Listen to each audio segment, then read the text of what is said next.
He told me to call him Mr. Granger, not Dad, then asked me to give up my house. You don't expect your own father to look you in the eye and say, "From now on, I'd prefer you call me Mr. Granger."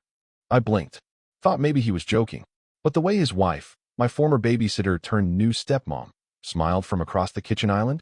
Yeah, not a joke. It all started 6 months after I turned 19. Mom had passed 3 years before. Cancer, brutal, fast. I was still living in our old house in Austin. The house she left to me in her will. The only piece of stability I had left. Dad had been distant ever since the funeral. Calls got shorter. Holidays got skipped. Eventually, he moved to Houston for work, or at least, that's what he told me. Turns out, it wasn't just work. It was Brooke. Brooke used to babysit me when I was in middle school. She was 24 then. Just finished community college. I didn't think much of her. Just another college girl who heated up frozen pizza and scrolled Instagram while I did homework. Now she was 30, married to my father, and 5 months pregnant. Before we go further, don't forget to like this story, hit subscribe, and tap the bell so you don't miss what happens next. I found out through Facebook. Not a call, not a visit. A photo of them on a beach in Florida, holding a chalkboard sign that said, "Baby Granger coming soon." And that's when it hit me. He wasn't just rebuilding his life. He was replacing me in it. A week later, he invited me over. First time in over a year. Said he wanted to talk. I wasn't sure what I expected. Maybe an apology. Maybe even an offer to reconnect. But the second I stepped into their perfectly beige, catalog-looking house, I knew this wasn't a conversation. It was a performance. Brooke handed me a glass of cucumber water. Sat beside him on the leather couch like a co-host. "So," Dad started, clearing his throat, "there are some things we need to clarify, moving forward." That's when he dropped the bomb. Brooke and I are building a new family. A clean slate. And with the baby coming, we feel it's best that certain boundaries are established. I raised an eyebrow. Boundaries? Yes. Titles. Language. Roles. I stared at him. "What the hell are you talking about?" Brooke chimed in, voice soft like a kindergarten teacher. "It might help everyone transition more peacefully if you stop calling him Dad." I laughed. Out loud.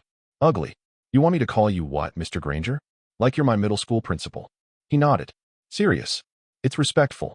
And it avoids confusion once the baby is born." That's when I realized they wanted to erase me.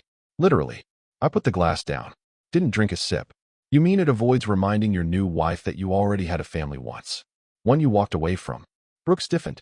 Dad just stared at me. "It's not like that." "Then what's it like?" "You're an adult now. You've got your own life. We're just trying to move forward." Without me. No response. That night, I went home and reread my mom's will. Just to be sure. She'd left me everything. The house. The savings. Her journals. Even the damn crock pot she loved more than holidays. Dad wasn't mentioned once. 2 weeks passed. I tried to move on. Tried to pretend his words didn't rattle around in my chest like loose nails in a box. But then came the second blow. I got a certified letter in the mail. From a law firm. Granger, Harris, and Trent. Inside? A formal request. They wanted me to consider signing over partial ownership of the house to establish a shared family trust for future estate planning. Translation? They wanted my house. I called my dad. He picked up on the second ring. "You're overreacting. You sent me a legal document asking me to share my inheritance with your unborn kid. It's just paperwork. Nothing binding yet. But it could be. Look, Brooke and I are trying to make sure all our kids are taken care of. I'm not your kid anymore. Remember? Mr. Granger?" Silence. Then a sigh. "Fine. If that's how you want it." Click. That's when I stopped calling. Stopped checking. Stopped hoping. Because some things don't heal with time. Some things need distance. And some people don't deserve to be called Dad. After I hung up on Mr. Granger, still feels weird calling him that. But whatever, I expected things to cool off. I mean, what kind of father tries to sneak a legal document under his daughter's nose, right? But clearly, this man had made a decision. He wasn't just moving on. He was moving through me like I was a speed bump on his way to a new legacy. And his next move? Was war. It started small. Weird mail showing up. A property tax notice sent to both of us, even though the deed had my name on it, and only my name. Then a real estate flyer slid under my front door. A preliminary property valuation, with my address on it. I called the number on the bottom. The agent said he was asked by a Mr. Granger to just get a sense of the market. I nearly choked. I showed up at his house that night. Didn't call. Didn't knock. I walked in, because technically, I still had the spare key. Brooke opened the door like she was expecting pizza, not fire. "Is he home?" I asked, jaw tight. He's putting together the crib. Perfect. Let him come down here and explain why he's trying to sell my house. Dad appeared at the top of the stairs, sweaty and holding a tiny screwdriver. What are you doing here? You're trying to push me out of my own damn house. It's not that simple. Oh no, it is. It's exactly that simple. You're acting like I'm some squatter in your way. He came downstairs, calm like he'd been practicing this in front of the mirror. Listen, I gave you that house when you were a child. Correction, Mom left me that house. And you haven't paid a dime toward it since she died. Still, I helped build that life. And then you abandoned it. Brooke stepped in. Of course she did. Can we all just— No, I cut her off. You don't get to mediate this. You're not neutral. You want that house as much as he does. Then he dropped it. The line that sealed everything. After everything I've done for you, this is how you treat me? I laughed. Cold. What exactly have you done for me in the last 5 years? Besides disappear, get remarried, and try to rewrite history. He raised his voice finally. I'm your father. No, you're Mr. Granger. Remember, I left before I said something I couldn't take back. Because truth is, part of me still hoped he'd come to his senses. But he didn't. The next morning, I got an email from his lawyer. They were filing a claim of interest on the house. It wasn't quite a lawsuit, more like planting a legal flag in my front yard. And I knew this was going to get ugly. So I did what Mom would have done. I got smart. First, I found a lawyer, Miss Sharp. That was literally her name. A bulldog in heels. She read the documents, clicked her tongue, and said, they don't have a case. But they're banking on you not fighting back. They picked the wrong girl. Damn right they did. Then I pulled out the will. Mom had it notarized, signed, witnessed by 2 people, and filed with her estate planner in Travis County. No loopholes. No ambiguity. Just my name, in black ink. I sent that to Miss Sharp. She smiled like a woman who'd just been handed the winning hand. Let's play. Meanwhile, Mr. Granger kept the charm offensive going. He sent a family friend to talk sense into me. Told relatives I was being difficult. Started painting me as bitter and unstable on Facebook. Brooke posted vague quotes like, some people are addicted to being victims. Real subtle, Brooke. Then came the kicker. He showed up at my house. Uninvited. On a Wednesday afternoon. I opened the door, shocked. What do you want? To talk. You forfeited that right when you called your lawyer instead of calling your daughter. He looked tired. Or maybe just embarrassed. I just want us to be a family again. Then maybe you should have treated me like one. This house represents more than just walls, Taylor. It's about the legacy. No, it's about control. He sighed. This isn't what your mother would have wanted. You don't get to invoke her name. Not after everything. And then I said it. The line I'd been holding in for months. You want me to call you Mr. Granger? Fine. But Mr. Granger doesn't get a key. Doesn't get a voice. And sure as hell doesn't get my house. He left without saying another word. That night, I changed the locks. You know what's worse than being betrayed? Being discredited. Being painted as emotional, unstable, hysterical, all the things people love to throw at women who stop playing nice. And Mr. Granger? He played that card hard. It started subtle. Little side comments to family friends. She's been going through a lot since her mom died. I think she's under a lot of pressure with school. You know how grief messes with your mind. Then he cranked it up. Started telling people I was unhinged. That I was making up legal threats. That I was refusing to let him help. I found out because my cousin Jenna, who lives in Dallas, texted me.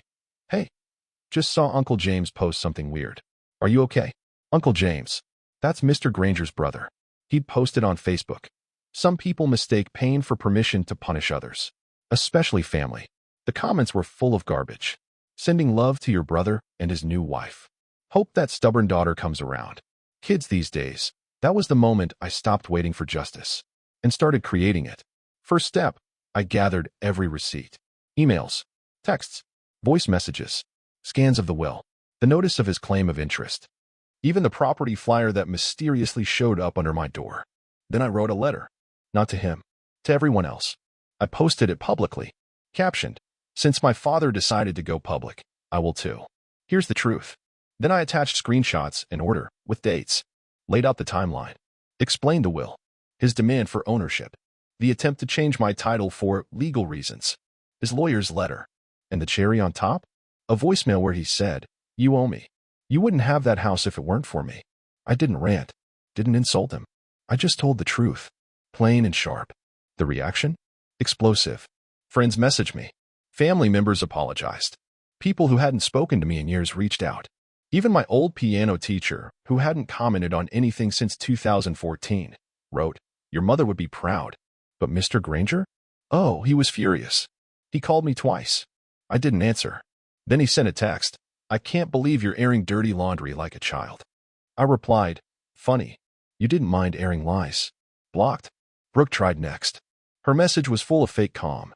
"I really hope you find peace. We're praying for you." I didn't respond, because I already had peace. It was just louder than they expected. A week later, my lawyer called. "He's backing down." Seriously? Yeah. The moment we mentioned countersuit and public record, his lawyer blinked. I laughed. Out loud. Relieved. But also a little sad. Because I realized something. This wasn't about a house. It never was. It was about control. And the second he couldn't control the narrative, he folded. But I didn't. Because I'd spent too many years being the quiet one. The good daughter. The one who kept the family secrets buried under polite smiles. Not anymore. I updated the locks again. Got cameras installed. Changed my emergency contact. Deleted any trace of Mr. Granger from my medical files, my school account, my job profile. Gone. Everywhere that mattered. Then I did one last thing. I emailed the lawyer. Told her to file a cease and desist. Not because I thought they'd push again, but because I wanted it in writing. I wanted them to see my name, not as a daughter, not as a threat, but as a person who knew her rights. That weekend, I hosted dinner. Just a few friends. Pizza. Wine. Music. And halfway through the night, someone raised a toast. To Taylor. For teaching us that blood doesn't make a family, boundaries do. I almost cried. Not because it hurt, but because I finally believed it. 2 months of silence. No texts. No calls. No half-baked legal threats. Just quiet. And for a while, I let myself believe that maybe it was over. Maybe they'd gotten the message. Then the baby was born. I didn't find out through family. Of course not. No announcement. No call. Not even a forwarded, "It's a boy," pic from one of the Granger relatives. No, I found out from a Facebook tag. A high school acquaintance of Brooks posted a picture with the caption, "Welcome baby Jacob. You're so loved already." And in the background, Mr. Granger, holding the baby, smiling like nothing ever happened. Like he hadn't tried to steal from his daughter just 3 months ago. I stared at that photo for a long time. Long enough to feel the sting. Because here's the thing, as much as I hated what he'd become, that baby was technically my brother. Half sure, but real. And my chest tightened when I realized I'd never know him. I didn't say anything. Didn't reach out. Didn't comment, like, message, nothing. But 2 days later, I got an email. From Brooke. Subject line, "Family." I almost deleted it without opening. But curiosity won. Inside, a long message. Polite. Manipulative. Coded in fake concern. "We know things have been tense. We'd love for Jacob to know his big sister. Life is short, and this feud is beneath all of us. We're inviting you to come meet him. No pressure. Just love." No pressure? Yeah, right? I closed the email. Didn't answer. 3 days later, a text from my dad. "Jacob deserves a full family. Don't punish him for our mistakes." The audacity. As if I was the one holding the knife. As if I hadn't been the one bleeding for years while they smiled and sliced deeper. That night, I sat on my porch with a glass of wine and tried to picture it. Showing up. Holding the baby. Pretending everything was okay for the sake of family. And then I imagined what would happen next. Because it wouldn't end there. Brooke would start inviting me to brunches. Mr. Granger would expect holiday visits. They'd use the baby like a rope, tying me back into their world. And once I was close enough, they'd start rewriting history again. We're just trying to move on. Can't we all be adults about this? Taylor, you've always been dramatic. Nope, not again. Instead, I replied to the email with 2 sentences. Congratulations on Jacob's birth. I wish him a peaceful life, free of manipulation and guilt. That was it. No sign-off. No warmth. No false hope. Just a boundary, clear, clean, final. Of course, it didn't sit well. A week later, Mr. Granger called. Left a voicemail I'll never forget. "I raised you better than this. Turning your back on a newborn? You've got serious issues, Taylor." I saved it. Just in case. Because that's what they do, right? People like him. They cross a line, then get mad when you build a wall. The last message I got came 2 weeks after that. From a number I didn't recognize. No name. Just a photo. Of Jacob.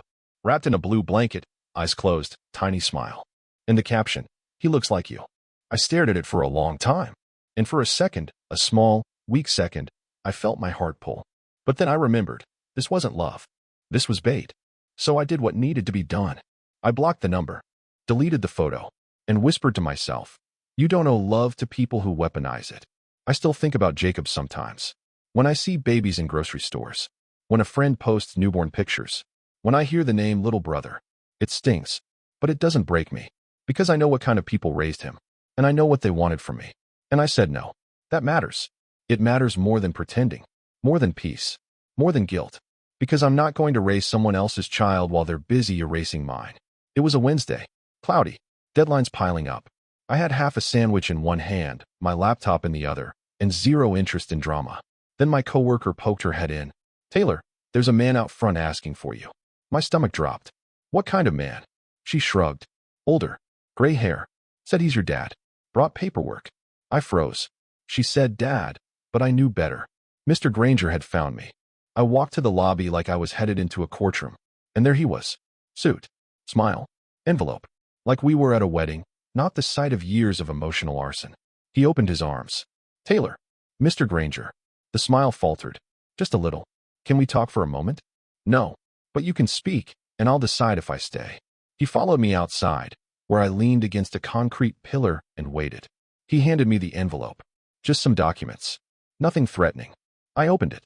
Inside, a notarized family agreement, dressed up in legal jargon and soft language. But it boiled down to one thing. He wanted me to sign over joint symbolic ownership of the house. No actual power. No legal hold. Just recognition. It's about connection, he said. Legacy. So Jacob grows up knowing where he came from. I looked up. He came from you. Not me. You made sure of that. He sighed. This doesn't have to be messy. I've moved past the claims. I'm not after anything. No, you're just after the image. Excuse me. You want a clean photo of your whole family. Something you can post without shame. He didn't deny it. Just folded his hands. It would mean a lot. To all of us. It wouldn't mean a thing to me. Then his tone changed. Soft. Fatherly. Fake. Taylor, don't let bitterness rob you of your future. You're too smart to live in anger. Funny. I said the same thing to my therapist. Right before I blocked your number. He blinked. Didn't expect that. I handed the envelope back. No thanks. I already own something better than a house, my boundaries. You'll regret this someday. Maybe. But at least I'll regret it in my own damn home. And I walked back in, not a tear in sight. That night, I poured myself a drink, sat on my couch, and let the silence wash over me. No more calls. No more threats. No more deals dressed as hugs. Just me, still standing. The next morning, I emailed HR. Told them no one, family or not, should ever show up uninvited like that. They agreed. Filed a note. Security was briefed. A week later, a letter came in the mail. From Brooke. In her handwriting. We won't contact you again. We're sorry it came to this. No apology. Just a final stamp of distance. And weirdly, that was the moment I finally exhaled. Because now, it was real. The door wasn't closing. It was closed. Locked. And I was on the inside. Sometimes people ask me if I feel guilty. If I miss them. If I ever think about reaching out, maybe once Jacob is older. The answer? Sure, I think about it. But I don't move on it. Because every time I imagine walking back into that world, I remember what it took to get out. 3 years ago, Mr. Granger walked me down the aisle at my cousin's wedding. Not mine, hers. I was the maid of honor. He wore a gray suit. He smiled like he hadn't already become a stranger. I remember feeling his hand tighten on mine right before we stepped into view. Proud of you, he whispered. And I believed him. I believed a lot of things back then. Now I don't even remember the sound of his voice unless I try really hard. And I've stopped trying. Because erasing him from my life wasn't the hardest part. It was unlearning the story he wrote for me. People assume you slam the door in one dramatic moment, and that's it. That it ends with screaming, or court orders, or police reports. Sometimes it does, but more often, it ends slowly, like turning off a faucet one painful drip at a time. The last message I got from him, ever, came 6 months after he ambushed me at work. It was short. We're moving. Jacob starts preschool soon. I hope someday we can be a real family again. I didn't respond. Didn't need to. Because by then, I'd already built a new definition of family.